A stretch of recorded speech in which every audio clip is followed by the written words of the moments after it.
What has violence ever accomplished? What has it ever created?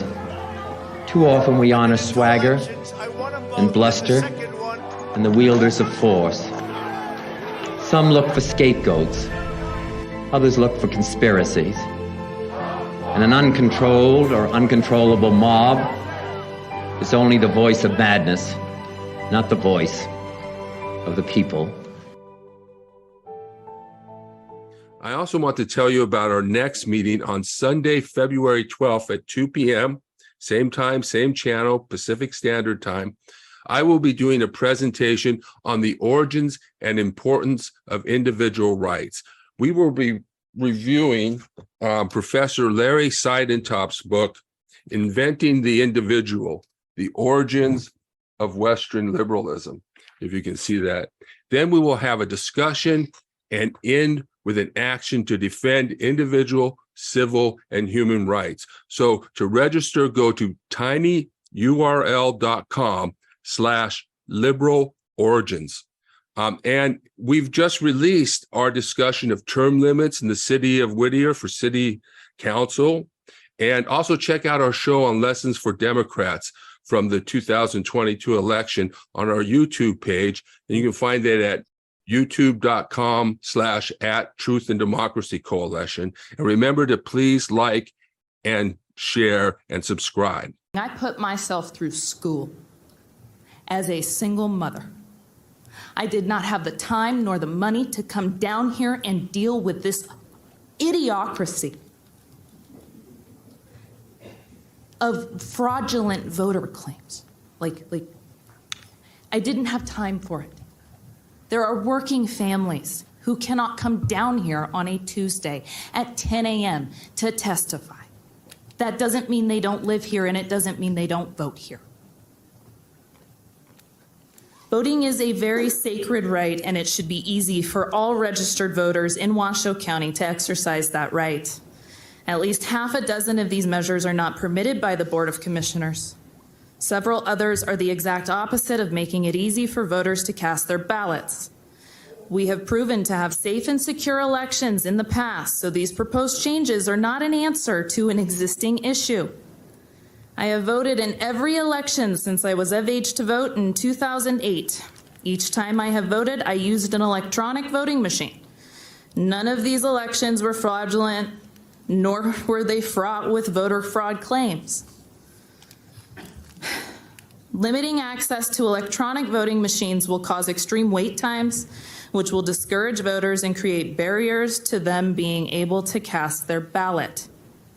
Think about, like I've already stated, working parents, single mothers, single fathers who want to exercise their right to vote. They need to take time off work, get a babysitter, or bring their children with them.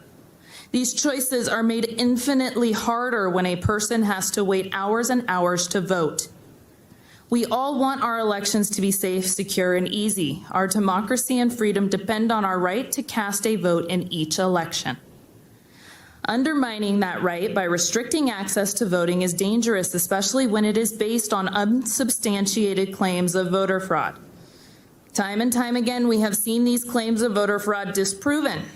We should not limit voting access based on these claims and rhetoric. I strongly encourage all of you to oppose this. Thank you for your service. The Truth and Democracy Coalition was formed to build a pro-democracy movement in America. We educate the public about disinformation, teach people to be critical of the propaganda they consume, and provide critical analysis of current events and social issues. We produce media and educational materials, hold seminars and meetings like this one, work with other organizations, and organize events and activities geared toward building a pro-democracy movement in America.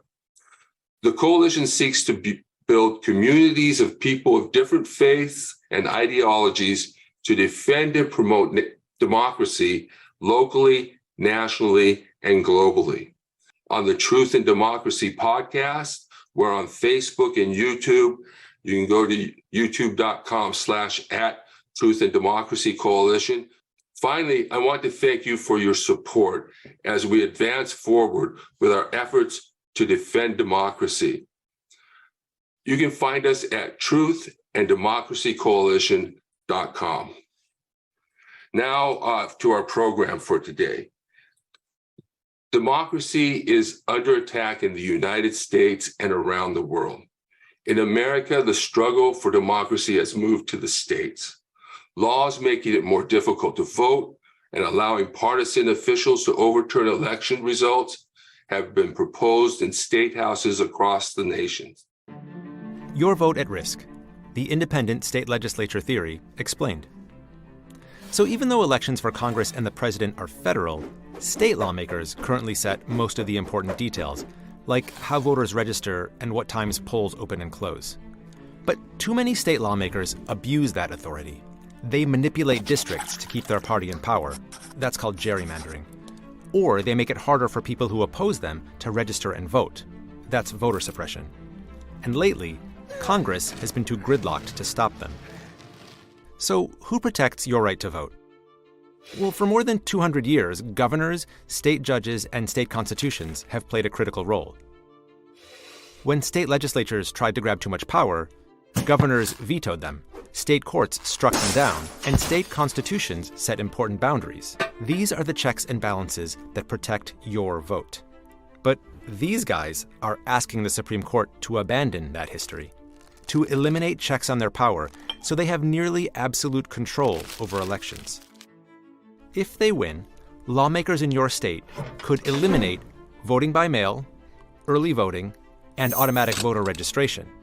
They could set up endless barriers to prevent you from voting. And they could gerrymander you, making your vote meaningless, all to keep their party in power. And there would be nothing you could do about it. This is what the independent state legislature theory is all about. It's an attack on our system of checks and balances, and it would create chaos in our elections. Our democracy works best when power is shared, not abused. These types of voter suppression bills are not limited to state governments. Local governments also seek to suppress the vote in order to hold on to power. Stephanie Vallejo is the leader of the Friendly Hills Neighborhood Organization, a group advocating for term limits for Whittier City Council. She accuses council members of unethical behavior and says that the city government lacks transparency. Some of the city leaders, she alleges, are not following Fair Political Practice Commission regulations regarding political records and allowing unfettered lobbying by the construction industry, leading to gentrification. In recent years, the city council moved city elections to a more expensive off-cycle election day, meaning the election is not on the regular election day. Instead, it's on another day, forcing people to come out to vote just to vote for city council. With fewer people going to the polls, this helps them control the outcome of the election. It reduces turnout, and that's their way of controlling the outcome of the election and suppressing our vote.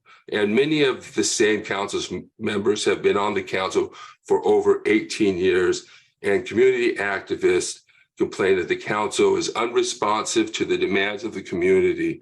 So join us as we lift up this local activist and organize locally to promote, defend, and protect democracy.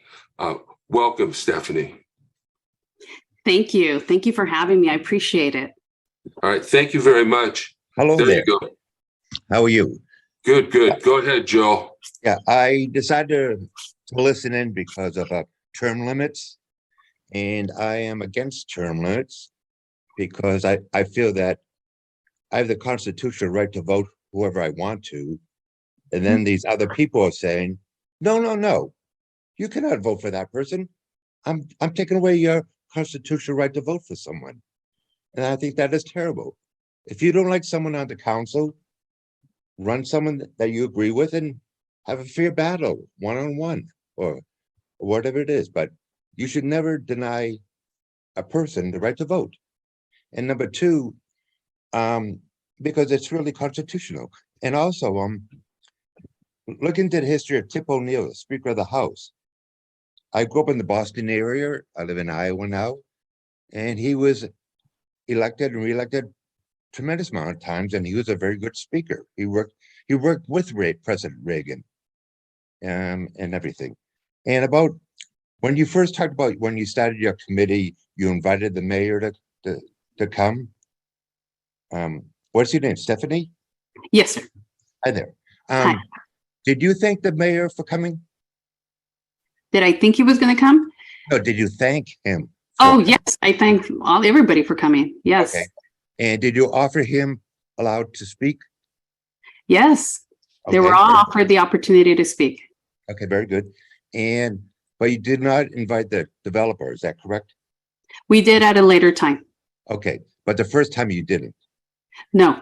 Okay, in politics, you win some battles by showing the other person is against you.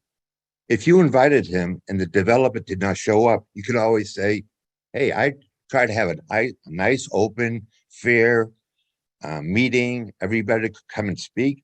But that developer refused to accept my invitation. And that is a lot more powerful than saying, I didn't invite him. Unfortunately, in politics these days, you have to win by destroying the other party, which is sad, but it works. And if you could have gained brownie points by saying, I invited the developer, I would have introduced him, I would have allowed him to speak for 5, 10, as long as he wanted. But he refused my invitation. And when you don't invite someone, that makes you look on the bad side. So if you want to win battles, have a forum where your opponent is standing right next to you and people from the audience can ask questions directly. And that is how you win battles in politics these days. But especially about term limits. Don't ever deny me the right who I can vote for. Let's say in Russia, they passed a law and they said, Tom Smith cannot run for whatever in Russia. You'd say, that's terrible. Those communists are taking over. They're not allowing people to vote for whoever they want. That will look bad. And that's what you are doing right now. You are denying people the right to vote. And I thank you for the time. And good luck with whatever you're going after. And thank you. Thank you, Joe, for your comments. We really like to hear from people who have different opinions, because that's part of the show in reaching out to the middle of the country, rebuilding the middle, is to understand one another and to listen to what other people say and to acknowledge that everybody has an important contribution to make.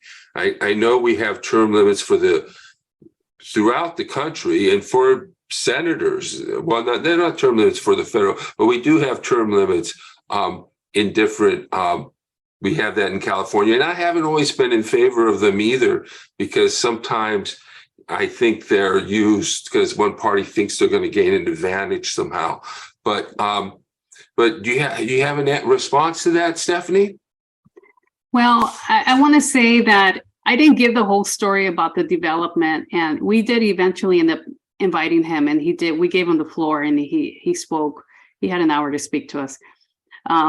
There's a lot more information that I left out that was, I didn't want to overshare because this wasn't really about that. It was about term limits, but I agree with you. I mean, I can understand Joel, what you said, that you have the right to vote for someone. It is a term limit is a measure that's giving everybody the opportunity to decide if they want to put term limits or not. It could go on the ballot, and our city of Whittier residents could decide they don't want term limits. So I think you have the right to vote for whoever you want, and I have the right to put a measure on the ballot. But you're denying my candidate to be on the ballot.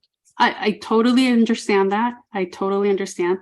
But the problem with incumbents, 80% of incumbents get most of the donations. They have name notoriety. People see the name, they recognize it, they vote for them, not because maybe they like them, they know what he stands for. They just recognize the name, and it's a lot harder for somebody who's never ran to win an office, and that's why the incumbent usually wins. In our city, that's the case. Our council members are raking in $50,000-$60,000 per election, each one of them. That's a lot of money, and they're getting a lot of contributions from outside people from our city. A lot of development contributions, a lot of union, the building association industry are just outside influence. And this is part of the other reason why we want term limits. But I understand your point of view. It's a good one, and I respect it. Can I ask you, is this Whittier, California, Richard Nixon Whittier? Whittier, California. Yes. Okay, Yes, very Nixon. good. Yeah. Okay, Thank you, sir. Yeah, Very good. my first law office was in the same building where his first law office was. Yeah. Yes. So thank you, Joe. We do have term you. limits, like for the president. So it is built into our system. There is some reason for it, but there also is that, career politicians are gain experience. You wouldn't necessarily fire an employer or an employee, after 5-6 years of service. You're just getting their best thing. But then also we have a system. Yeah, well, like President Roosevelt, FDR, his greatest years was his last 7 years in his third and fourth term. Yeah. And you people would have said, no, after 2 terms, no more FDR. This country would have been a hell of a lot different. Thank you, Joe. Bye-bye. Thank you. All right. I tell you what, let's go to Dr. Schultz. Well, this is Dr. Marcia, and I welcome Stephanie. And in response, Hold on, Marcia, let me introduce you. I'm saying this is my really good friend, Dr. Marcia. She's actually she runs along with myself. She helps run the Friendly Hills neighborhood. So she's my partner. She's the other person who is also running our organization, and she's going to be our PAC treasurer. So thank you, Marcia, for coming. oh, thank you. I just wanted to throw out there that we need to look deeper and reasoning why people are running. I mean, if you're running just to have medical benefits, is your heart in running the city? And is it for the better good of Whittierites? Is it better for the environment? Is it better for the culture, the people, the community that we're trying to build? And so I want us to look beyond why people are running, and also to look at a broader scope of why we're doing this. So I just want to throw that out there, and I'm honored to serve with Stephanie and do whatever I can for her. Thank you. Thank you so much, Marcia. Judith, if you want to try and unmute, but I think I have your question in the chat, and what she was asking, I believe it's Judith Gray. Well, that's a different Judith. Okay, well, do you get harassed for your activism? I mean, she says, I know that a lot of people in other countries can get killed. So when we say a lot of people, and it sort of makes me upset, oh, don't make waves, whatever. And the only thing that could happen really is you get shunned. But in other countries, you can get killed for speaking up, imprisoned. So it seems like there's not a lot of risk here for us. But there could be an assault, or we could be targeted. So we're wondering, by making these types of doing this research and engaging in activisms, do you get threats? Do you get harassment? Anything like that? I haven't received any threats yet, but I'm pretty sure that I'm not in the best. How can I say this? Our city council is not happy with me. And, I just feel that, they portray me as a troublemaker, someone who I don't have anything to gain by doing what I'm doing other than doing what's best for Whittier, because that's what matters to me. And, I'm not running for office. I'm not trying to do anything like that right now. My whole thing is pushing. Marcia and I are going to push these term limits hopefully with Susan. because it's important. We need it. We need our people to go out and vote. We need equality. We need the opportunity for equal representation. We need all these things, and other things Susan talked about. There's so many other changes that we would like to make to our charter. We just don't have the funds or the time to do it. But I haven't been harassed. Little things like a few days ago, I had a neighborhood watch meeting at my home, and I invited our neighborhood, the people near our neighborhood, and our area, you could say. And I decided to invite some local vendors from Whittier to come and sell their products, and so our attendees could have something to look around and do after the meeting. And somebody reported me to City Hall, to the code enforcement, even before my meeting took place, not knowing what I was doing. My meeting always takes place in my backyard, which is private property, not in the front of the yard.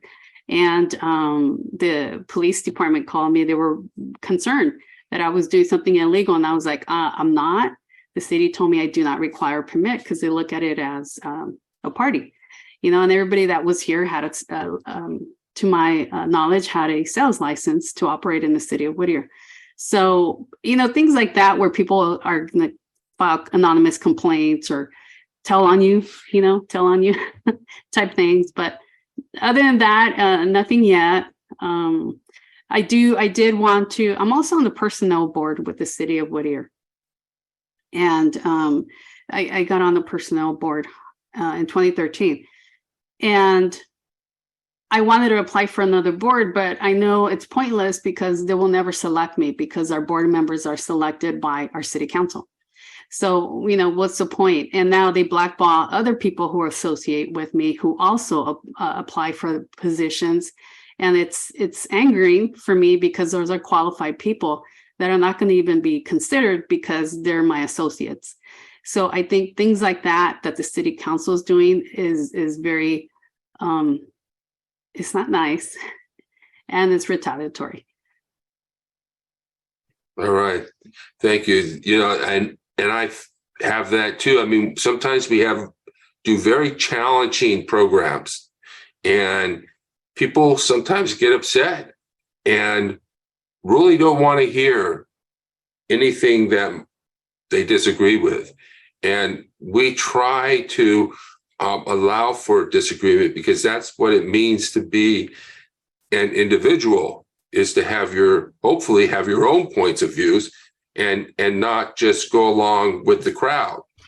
So we do some critical things. And I want to thank you, Stephanie, for bringing all this information to our attentions. And we're going to be working together, Susan, Stephanie, and the other people in your coalition, and to try and bring a better, cleaner, more representative, more transparent democracy to the city of Whittier, and also to our states, and to the nation as well. 2 years ago, on January the 6th, our democracy was attacked. A violent mob of insurrectionists assaulted law enforcement, vandalized sacred halls, hunted down elected officials, all for the purpose to attempt to overthrow the will of the people. We honor a remarkable group of Americans who embodied the best before, during, and after January the 6th, 2021. I'm bestowing the Presidential Citizens Medal, one of our nation's highest civilian honors. It recognizes, quote, citizens of the United States of America who have performed exemplary deeds of service for their country or their fellow citizens. This is who these people, these extraordinary Americans are. Heroic law enforcement officers, and history will remember your names. They'll remember your courage. They'll remember your bravery. They'll remember your extraordinary commitments to your fellow Americans. It's not exaggeration to say America owes you all. I really mean this. A debt of gratitude, one we can never fully repay unless we live up to what you did. Today is a ceremony to honor heroes of January 6th. As I've said before, we face an inflection point in our nation's history. On January 6th is a reminder that there's nothing guaranteed about our democracy. And defending and protecting our democracy also means that despite our differences of opinion, we must say clearly, with a united voice, that there's no place, none, zero place in America for voter intimidation, zero, never, and political violence. They're completely contrary to the notion of democracy.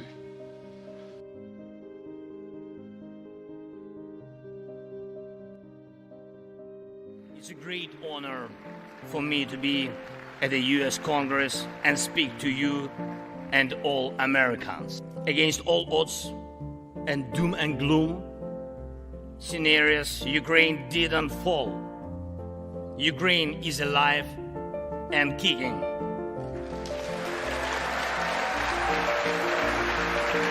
Your money is not charity. It's an investment in the global security and democracy that we handle in the most responsible way. Each of you, ladies and gentlemen, can assist in the implementation to ensure that America's leadership remains solid, bicameral, and bipartisan. Your well-being is the product of your national security, the result of your struggle for independence and your many victories. We, Ukrainians, will also go through our war of independence and freedom with dignity and success. And we don't have to know everyone's wish, as we know that all of us, millions of Ukrainians, wish the same: victory. Only victory. This flag is a symbol of our victory in this war. We stand, we fight, and we will win because we are united. Ukraine, America, and the entire free world. Just one thing, if I can, the last thing, thank you so much. May God protect our brave troops and citizens. May God forever bless the United States of America. Merry Christmas and happy, victorious New Year. Slava Ukraini! I can hold. Yes.